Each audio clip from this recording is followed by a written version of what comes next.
Welcome back to the Savage Nation. We're going to talk about the Obama You Don't Know, an amazing 10-part series that appeared today in the Washington Examiner. The executive editor is Mark Tapscott, who joins us. This should be a book. Mr. Tapscott, welcome to the Savage Nation. Well, what motivated? Unbelievable. What motivated this 10-part series on Mr. Obama? Well, we are just a bunch of journalists here that wanted to know the truth and felt like things had not been vetted properly in the 2008 campaign, and so we decided to take another look at Mr. Obama and his account of his life and his experiences, and we found some things that he apparently forgot. Well, aren't you violating? Aren't you violating the protocols of Pravda by daring to publish such a series without asking permission of Mr. Obama himself?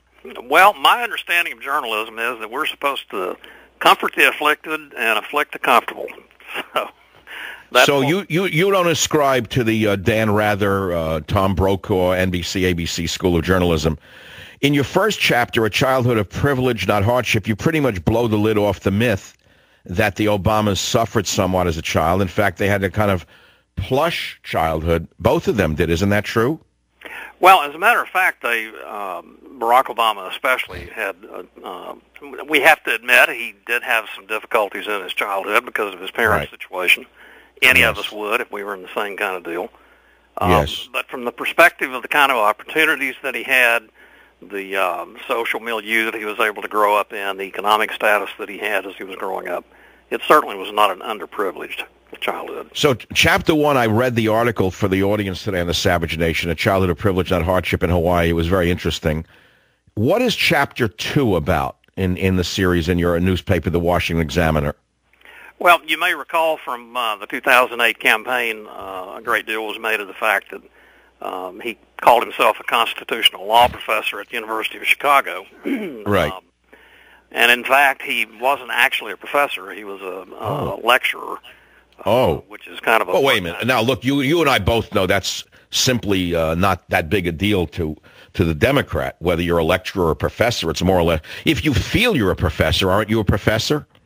Well, if you're a professor, you are going to very likely have tenure and a much higher salary. If you're a lecturer, you basically are a part-time contract employee. It makes a big difference.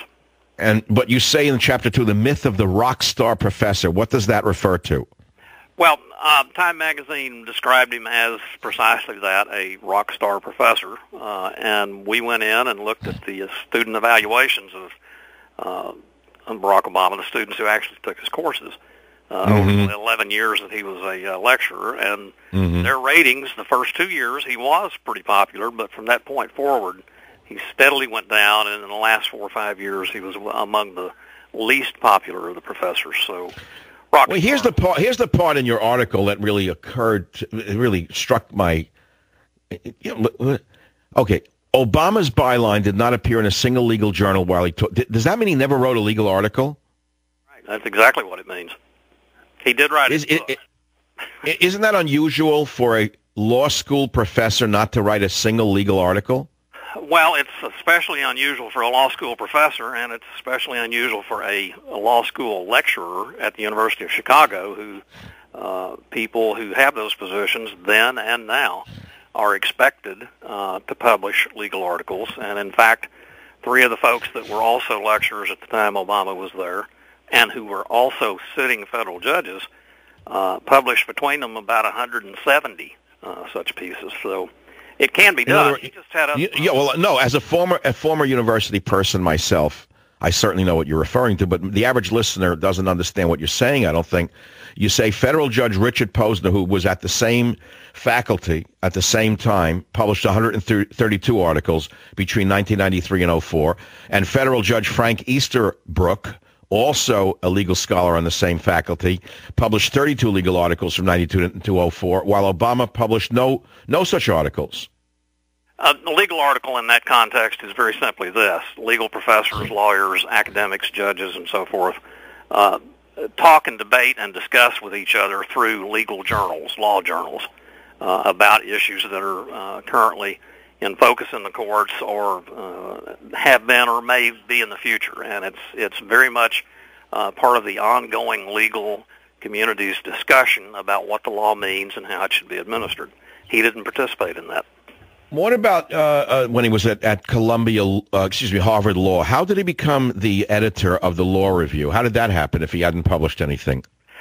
What we found in looking at that, and we actually did not include this material in the special report that was published today, the whole process for becoming the head of the Harvard Law Review at that time was very much a political process. And contrary to the story that was put out at 2008, he was not a unanimous choice by any means. He was not even the only minority candidate. There were 3 others.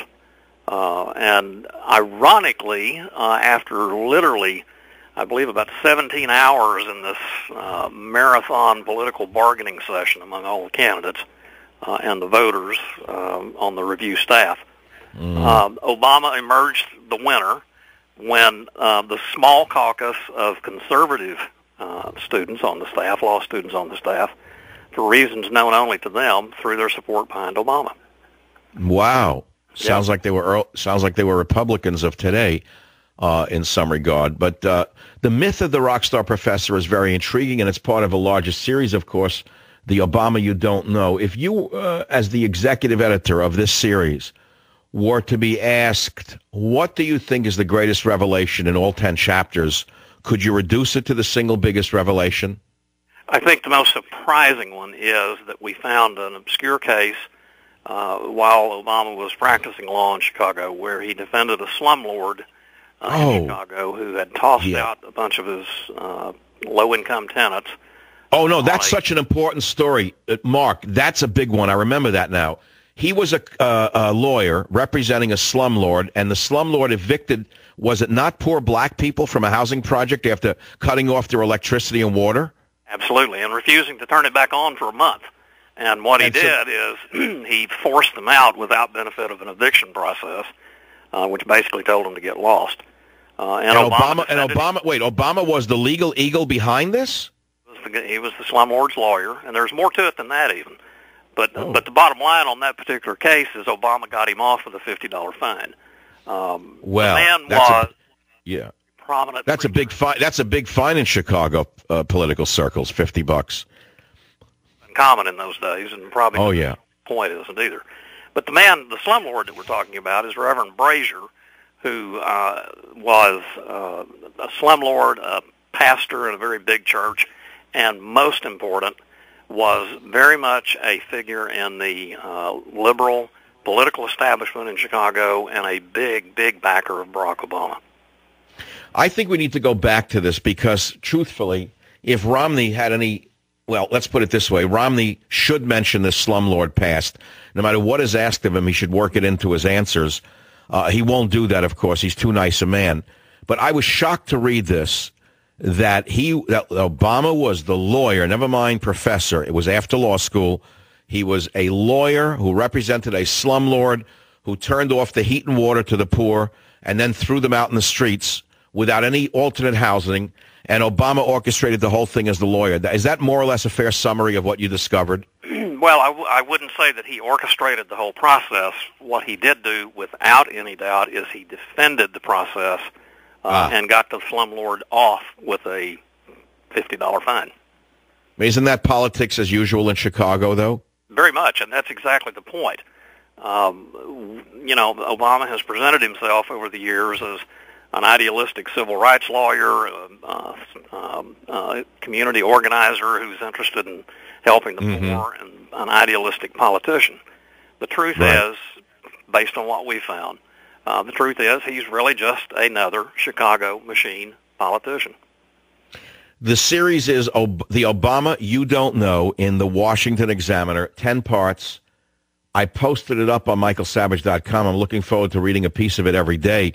But that, to me, it was the greatest shock. In other words, all the other stuff I was very interested in, the details, about the invented hardship. Really, it was privilege, this and that. The association with seedy people, no publication of law articles. But I had no idea that he was a sleazy lawyer for a slumlord. that unto itself should sink his campaign, I would think, Mark. I know you're a journalist and I'm not a journalist. I'm a rebellious commentator, so I'm allowed to say things like that. But don't you think that would be a revelation in the campaign? Well, this should have been a revelation in the 2008 campaign. It wasn't, because so many of my colleagues in the media, unfortunately, have been and continue to be conscious or unconscious. Doesn't really make any difference. The bottom line is they're basically protecting and advocating on behalf of Obama. And that. What has the reaction been to your series? Just appeared today, didn't it, Mark? So have you had any response from the so-called mainstream media? Nothing directly. I'm sure that we will, and frankly, we expect a very negative reaction from the White House. And I suspect that a good part of the news media will ignore it because, frankly, it ought to embarrass them. They didn't report this. Chapter 10, Obama brings Chicago politics to Washington, and one of your editors writes, Chicago has been called the home of gangster government. How bad is it? And you spell it out. Gangster government, how bad is it? Many of us in America believe that we have gangster government running the country today. You think that that's a fair analysis?